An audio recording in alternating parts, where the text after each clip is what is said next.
A binder of screenshots and bank statements sat heavy in my hands, each page marking another calculated lie. My name is Zachary Caldwell, and I'm 33 years old. These days, I spend my mornings reviewing documents and building a case while the coffee maker hums in my kitchen, the same one where Renee, my wife of 5 years, used to plan our weekends. The evidence showed a pattern no spouse should have to catalog: company photos without wedding rings, expense reports with mismatched names, and client meetings that never appeared on our shared calendar. My brother Mike says I'm handling this better than most would. Maybe it's because my job in financial analysis taught me that numbers don't lie, even when people do. But let me start from the beginning. Marriage has a rhythm: shared morning coffee, synchronized schedules, the gentle click of wedding rings touching when you hold hands. I first noticed the discord in those rhythms at Renee's annual sales conference. A colleague's Instagram post caught my eye. Renee front and center, her left hand conspicuously bare as she raised a champagne glass. You know that feeling when something small seems off, but you can't quite place why? Like when you walk into a room and all the furniture's been shifted an inch to the left. That's how it started. I remember the exact moment doubt crept in. It was a Tuesday night, and the dishwasher was running its usual cycle. The sound used to be comforting, a steady background hum to our evening routine. Now, it felt like white noise covering something else. I scrolled through her company's social media posts, my coffee growing cold beside me. Photo after photo showed Renee at client events, her hand always positioned just so, no ring in sight. The name tags in every shot read Renee Martinez, her maiden name. 5 years of marriage, erased with a printed label and a slipped-off ring. Just networking, she'd say when I'd mention these events. The words echoed in my head as I cross-referenced timestamps with our joint credit card statements. Each receipt told its own story: hotel bars, client dinners, late-night Ubers, all technically business expenses, all carefully documented, except in our shared calendar.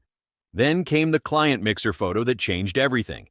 There she stood in her navy blazer, the one I'd helped her pick for her promotion, her bare hand resting on a man's shoulder. He wore an expensive watch and a practiced smile. The caption underneath read, Renee Martinez, Senior Account Lead, unattached, with Thomas Chen, VP of Strategic Partnerships. Unattached. The word sat like ice in my stomach. I waited at our kitchen counter the next morning, the photo pulled up on my phone. When Renee came down in her usual rush for coffee, I kept my voice steady. Why wasn't your ring on at the mixer? She barely paused while pouring her coffee. Oh, my fingers were swelling from the heat. I swiped to another photo from 2 weeks earlier. And here? You know how some clients get uncomfortable with married women handling their accounts. She stirred creamer into her cup, the spoon clinking against ceramic. It's just business, Zach. And this one? I showed her a third photo. Was this for safety too? Her excuses shifted like shadows. Finger swelling became client comfort, became professional necessity. Each explanation more hollow than the last. I could see the calculated manipulation in every word, every casual dismissal. I set my phone down and looked at her directly. The ring stays on, Renee. The truth stays clear. Or we restructure everything about this life we've built. She left for work without responding, her heels clicking against the hardwood floors. I sat alone at our counter, staring at that damning photo, at her bare hand on a stranger's shoulder, at the word unattached, mocking everything I thought we had. The morning sun cast long shadows across my kitchen table as I dialed Mike's number. My older brother had always been my anchor in rough waters, and right now I was drifting. Hey, little brother, Mike's familiar voice came through, steady as always. You're calling early. The smell of coffee couldn't mask the sourness in my mouth as I described the mixer photo, each word feeling heavier than the last. She's presenting herself as single, Mike. Company events, client meetings. The ring comes off. The maiden name goes on. I could almost see Mike leaning back in his chair, processing. The same way he used to when we'd tackle algebra problems at that scratched dining room table in our parents' house, the one with the wobbly leg we'd prop up with folded paper. And when you confronted her? Got 3 different stories in 5 minutes. My fingers traced the rim of my coffee mug. Swelling, client comfort, safety, each excuse more convenient than the last. Listen carefully, Zach. Mike's voice took on that measured tone he'd perfected over years of giving advice. Calm isn't weakness. It's strategy. The moment you let anger drive, you lose focus. Document everything. Build your case like you would at work. Treat it like one of your financial analyses. He was right. Numbers don't lie, and neither do timestamps. Thanks, Mike. A notification popped up on my laptop screen, cutting me off mid-sentence. My stomach dropped as I opened the email. Zach, what is it? Refinancing notice, I said, clicking through to our joint account. And, hold on. Another tab showed our credit card statement. There's a hotel booking for next week. Some team retreat at the Westbrook. The Westbrook? Mike's voice sharpened. Isn't that the same place that showed up 3 times in the last 2 months on our card? Yeah. My throat felt tight, but my hands remained steady on the keyboard. If I don't move now, I'll literally be financing my own humiliation. Mike's response was immediate. Freeze everything you can. Today. I was already logging into our home equity account. On it. Freezing the line of credit now. Click. Calling Harrison and Associates for a legal consult. I added the number to my phone. And my finger hovered over the company gala invitation that had been sitting in my inbox for days. RSVPing to her firm's event. Spouse. Attending. Good, Mike said firmly. Keep building the file. Stay focused. After hanging up, I gathered every screenshot, statement, and saved message into a manila envelope. My hands didn't shake as I wrote truth across the front in black marker. Inside was every piece of evidence, carefully dated, organized, undeniable. The envelope sat on my desk like both a weapon and a shield. Everything that could end my marriage was inside, but so was everything that could protect my future. For a moment, I stared at it, remembering how Renee and I used to sort through mail together at this very desk, laughing about junk advertisements and planning weekend projects. Now, the only project that mattered was preserving whatever dignity and financial security I had left. Mike spread the documents across my dining room table like we were solving a case. In a way, we were. The late afternoon sun slanted through the blinds, casting stripes across our growing timeline. Look at this pattern, Mike said, tapping a series of credit card statements. Every Thursday, there's either a hotel charge or an expensive restaurant bill. Always after those client mixers she mentions. I nodded, remembering countless Thursday nights when Renee had texted that she'd be networking late. The word felt bitter now. My brother and I had been at this for hours, piecing together a puzzle I never wanted to solve. Pull up the rideshare history, I said, opening our shared tablet. The screen felt cold against my fingertips. I remember setting up her work account on here. The logs painted a picture clearer than I wanted to see. Pickups from the Westbrook Hotel, drop-offs at places that weren't home. Each timestamp matched perfectly with her unavailable periods. Remember when Dad taught us to balance his checkbook? Mike's question caught me off guard. He always said, "Numbers tell the truth if you know how to listen," I finished, feeling a familiar ache. That old kitchen table where we learned life's lessons seemed a lifetime away from this moment. By sunset, we had everything organized chronologically. Expense reports showing meals for 2, hotel stays logged as client meetings, messages that contradicted her whereabouts. The evidence formed a perfect, damning circle. You ready for this? Mike asked, helping me gather everything into organized piles. I wasn't, but I nodded anyway. Thanks, Mike, for everything. After he left, I arranged the documents on the coffee table and waited. The house felt different now, like a stage set for a play where everyone knew their lines except me. Renee came home at her usual time, heels clicking against the hardwood. She paused in the living room doorway, taking in the scene. What's all this? Her voice was casual, but I caught the slight tension in her shoulders. Sit down, please. I kept my voice level. We need to talk about these. She glanced at the papers, then back at me. You've been going through my things? That's controlling behavior, Zach. My jaw tightened, but I maintained composure. These are our joint accounts, Renee, our shared expenses, our marriage. This is just networking, she said, picking up an expense report and setting it down dismissively. You don't understand corporate culture. Sometimes you have to be flexible with how you present yourself. Flexible? I picked up a hotel receipt. Is that what we're calling this now? The optics might look bad, but optics? The word tasted like ash. Our marriage isn't a marketing plan, Renee. It's not something you can rebrand or reposition when it's convenient. Once this quarter closes, stop. I laid down the latest credit card statement. Just stop. She stood abruptly, her face flushed. You're making assumptions about things you don't understand. This is my career we're talking about. No, I said quietly. We're talking about trust, about honesty, about vows. I can't deal with this right now. She turned toward the stairs. You're being ridiculous. Her footsteps thundered upward, each one punctuating her final words. Not everything fits into your neat little spreadsheets, Zach. I sat there, surrounded by evidence that said otherwise, listening to doors slam above me. Each bang echoed through the house we'd once called home, now feeling more like an archive of calculated deceptions. Morning light crept through the blinds as I sat at my desk, the truth folder open before me. Each document felt heavier than paper should. My coffee had gone cold, forgotten since I'd started this final review at dawn. The usual routine of spreadsheets and bank statements felt different today. Maybe because I knew what I was looking for now, or maybe because the evidence had stopped being about suspicion and started being about survival. I remembered the way Dad used to sort his mail at the kitchen counter, methodically separating bills from junk. "Devil's in the details, boys," he'd tell Mike and me, showing us how to spot the fine print that could change everything. The memory steadied my hands as I worked. Then I saw it. The expense report was buried in the middle of last month's stack. Suite 1442 at the Westbrook, charged to the corporate account. But it wasn't the amount that made my coffee mug freeze halfway to my mouth. It was the note in the comments field. Preferred client meeting, dinner consultation with Jules. Jules. The nickname hit me like a physical blow. I'd heard Renee use it exactly once, during a work call she thought I couldn't hear. When I'd asked about it later, she'd brushed it off as just another VP from corporate. My hands were steady as I kept digging, but my chest felt hollow. The next document made that hollow fill with ice. A credit application from 3 weeks ago.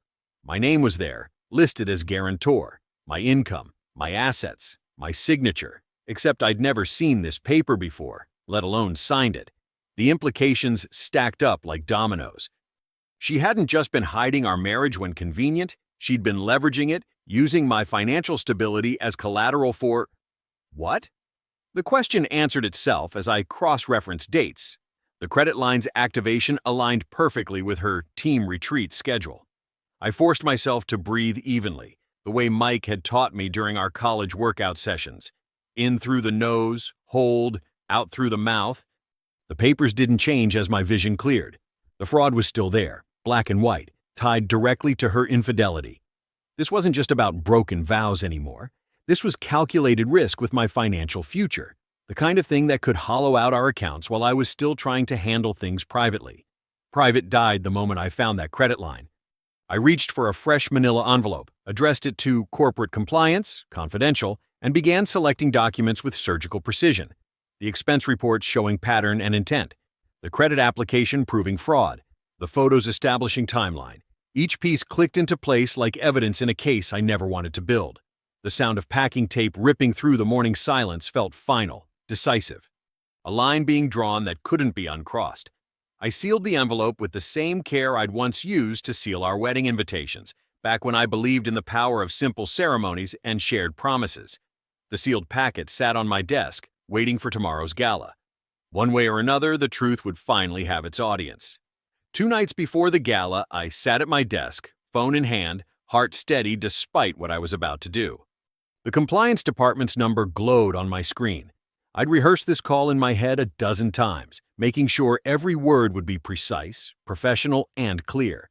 Corporate Compliance, this is Sandra. The voice was crisp, businesslike. Good evening.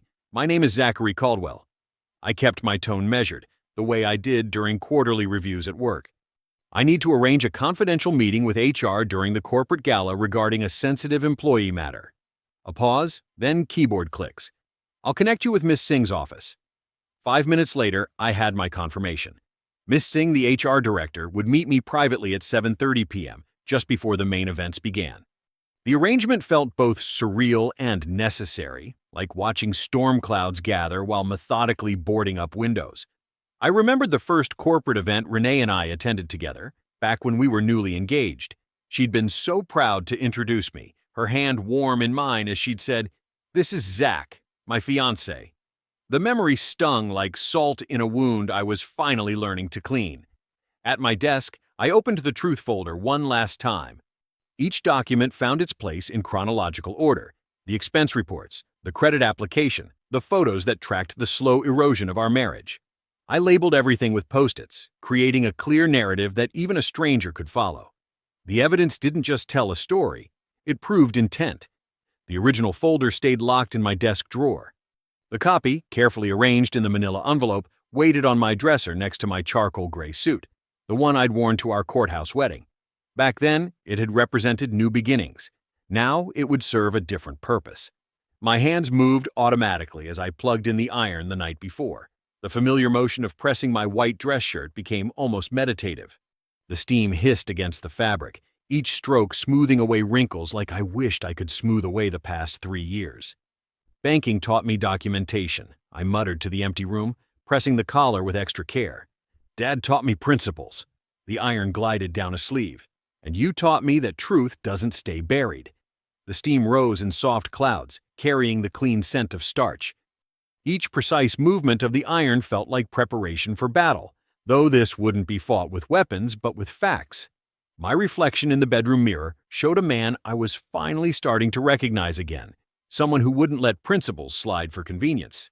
Setting the iron upright, I touched the envelope on the dresser. Inside lay not just evidence, but liberation. This wasn't about revenge or spectacle. This was about standing in front of the right authority and saying, "Here is the truth, documented and undeniable." Steam curled up from the iron as I smoothed the last wrinkle from my shirt. "Tomorrow," I said to the quiet room, my voice firm and clear. "The truth won't stay buried another day." The grand ballroom at the Westin sparkled like champagne caught in crystal. Music floated above the crowd, just loud enough to soften conversations but not mask them. I adjusted my cuffs, crisp white against charcoal gray, and stepped through the double doors. 3 years of marriage had taught me the layout of these events. The important clients clustered near the stage, making deals wrapped in small talk. Junior associates orbited the edges, hoping to catch attention. And somewhere in this gilded ecosystem, my wife played her carefully crafted role of the unattached rising star. "Zach Caldwell," called out Thomas Chen, extending his hand. "Haven't seen you at these in ages." He was one of the temporary clients Renee had mentioned dismissively over dinner last month. I'd always liked Thomas. He had honest eyes. "Good to see you, Thomas." We shook hands. "How's that expansion into Singapore coming along?" His eyebrows rose slightly. "You remember that? That was just a casual mention at the spring mixer." "I pay attention." The words carried more weight than he knew. I made my way through the crowd, exchanging greetings that felt both familiar and strange. Each handshake, each conversation dismantled the fiction Renee had built about these people being mere stepping stones. They were real, with lives and stories I'd listened to while she'd been planning her next strategic move. Mike's steady presence behind my right shoulder kept me grounded. He'd insisted on being here, saying simply, "Brothers, stand together." The envelope in Ms. Singh's hands would do the rest. I positioned myself near the stage where the lighting was brightest. My pulse stayed steady, the calm that comes with absolute certainty. Across the room, I caught glimpses of Renee working the crowd, her laughter carrying over the music. She hadn't noticed me yet. "Mr. Caldwell?" Ms. Singh's voice was professional, pitched to carry just far enough. She stood beside me, my manila envelope open in her manicured hands. "I've reviewed everything thoroughly." The music seemed to fade as she continued.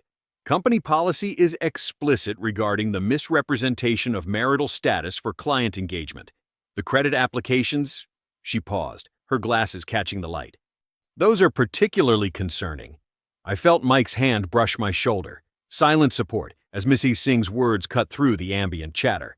Heads started to turn. I kept my eyes forward, but I could sense the ripple of attention spreading through the room. "Renee!" Mrs. Singh's voice took on an edge of authority that commanded attention. "A moment, please." I turned then, just in time to see Renee's practiced smile freeze and crack. She stood among a cluster of clients, champagne flute halfway to her lips. Our eyes met across the glittering space. The color drained from her face as she registered my presence, then Mrs. Singh's, then the familiar envelope in the HR director's hands. "Ms. Caldwell," and there it was, her married name dropping into the silence like a stone into still water. "We need to discuss these documents privately." The conversations around us dulled to whispers. Crystal clinked nervously. The string quartet played on, oblivious, as Renee's carefully constructed world began to crumble in the most public venue possible. Ms. Singh gestured toward a side door marked private, her expression leaving no room for debate. Shall we? The side room felt smaller than the ballroom, but somehow contained more weight. Ms. Singh's heels clicked against hardwood as she closed the door behind us. The sound of the gala became muffled, like memories underwater. These expense reports, Ms. Singh began, show a pattern of— Stop, Renee's voice cracked. Whatever he's told you, I haven't told them anything that wasn't documented by your own hand. I kept my tone even, reaching into my jacket. The separation agreement felt cool and solid, like truth made tangible. The firm can handle their side of things. This is about us. Mike stood by the door, arms crossed, a silent guardian ensuring this moment wouldn't be interrupted. I remembered summers spent wrestling in our backyard, him teaching me that standing your ground didn't require raising your voice. You can't be serious. Renee's laugh held a sharp edge. All this drama over a few business dinners? Business dinners don't require removing wedding rings. I placed the papers in her hands, watching her manicured fingers curl around them reflexively. Or listing yourself as single on credit applications. Her eyes darted between the documents and my face, searching for weakness, for the cracks she'd always found before. But I'd spent weeks reinforcing those fault lines with evidence and resolve. These are storage unit keys. I set them atop the papers. Unit 247 at Secure Storage on Oak Street. I packed your personal items last weekend. Clothes, photos, the things you brought into the marriage. The rest we can sort out through lawyers. Lawyers? The word seemed to finally penetrate her practiced composure. Zach, this is ridiculous. We can talk about this at home. There won't be any more talks at home. I gestured to the papers. Everything's there. Division of assets, temporary arrangements, all of it. My lawyer drew it up based on state guidelines. It's fair. Miss Singh cleared her throat softly. Given the circumstances, perhaps you'd like to take the rest of the evening. I'm not signing anything. Renee's voice rose slightly, her corporate polish beginning to crack. This is my career you're threatening. No, I shook my head. Your choices threatened your career. I'm just making sure I don't pay for them anymore. The room fell silent except for the muted bass line seeping through the walls. I thought of all our quiet morning coffees, weekend plans, the small routines that had felt like building blocks of forever. Now they seemed like props in a play I hadn't known I was part of. The marriage ends tonight, I said simply. Sign now, or we can do this less privately through the courts. Either way, it's over. Her lips trembled, caught between denial and fury. The papers shook slightly in her hands, but I knew the numbers wouldn't lie. Expense reports, hotel charges, credit applications, all laying out a story she couldn't rewrite. I nodded to Miss Singh, then to Mike. I'll let you handle the company matters. My voice stayed steady, even as my chest tightened. Goodbye, Renee. I turned and walked through the crowd, past the curious glances and whispered questions.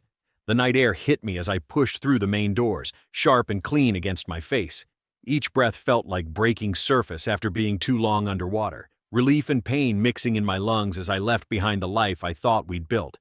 The fluorescent lights of Courtroom 4B hummed overhead, casting harsh shadows across the polished wooden barriers. 3 days had passed since the gala, but my shirt collar still felt tight, like the weight of anticipation hadn't lifted. Judge Serrano's silver hair caught the artificial light as he leaned forward, reading glasses perched precisely on his nose. My attorney had arranged the evidence in chronological order, a habit I'd grown to appreciate. Each tab in the binder corresponded to a specific date, a particular betrayal documented with the precision that had become my armor. Mr. Caldwell, Judge Serrano's voice carried that particular tone of judicial neutrality. You've presented quite a thorough record here.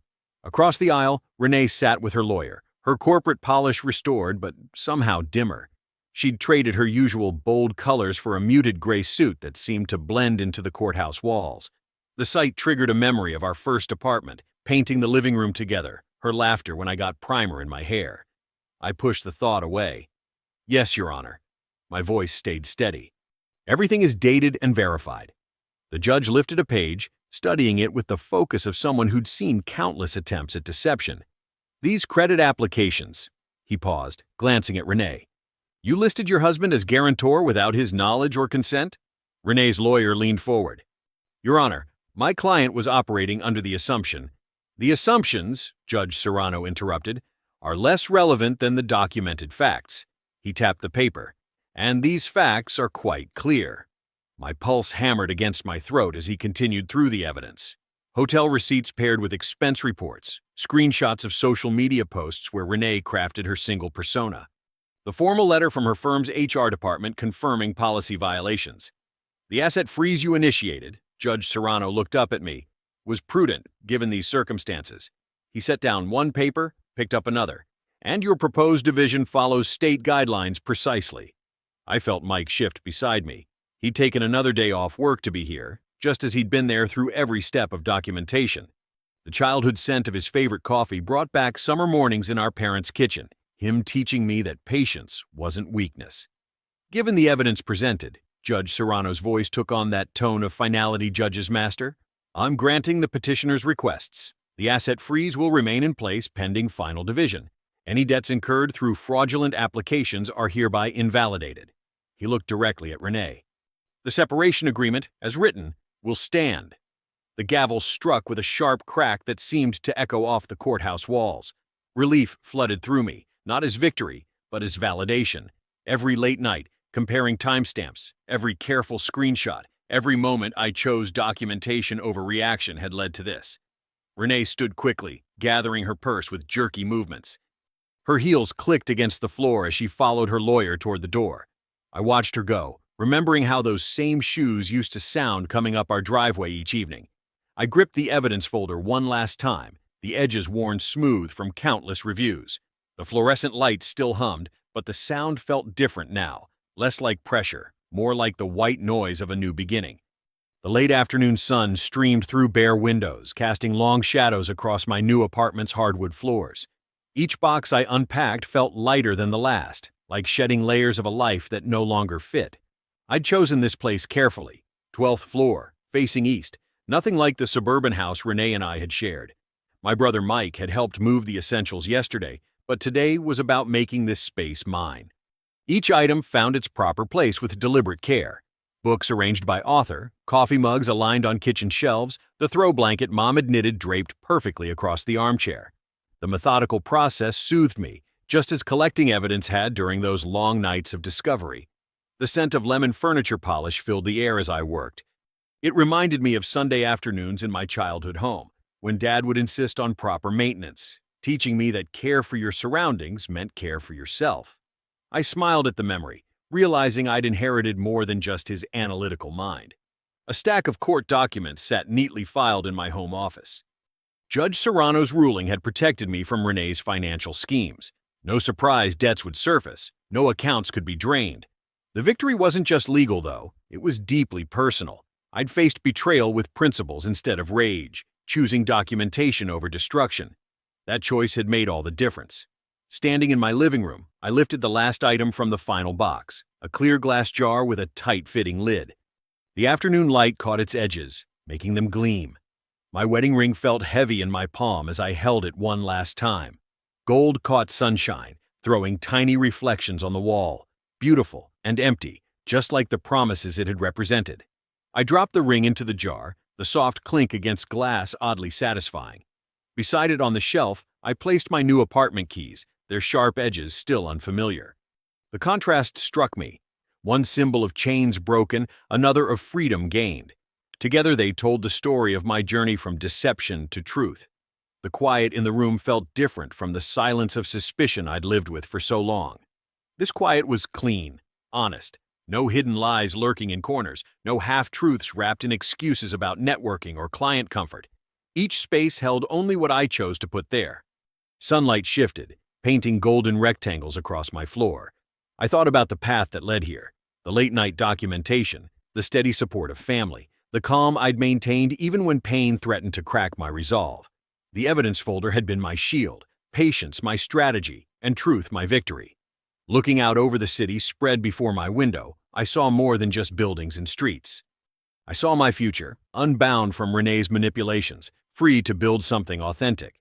This chapter of my life wouldn't be defined by how she betrayed me, but by how I'd risen above it. My reflection in the window looked back at me, shoulders straight, eyes clear. Behind me, the jar and keys sat on their shelf.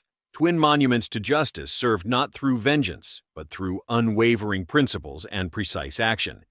I touched the jar once, gently, and whispered what I'd learned through all of this. Justice isn't loud, it's precise.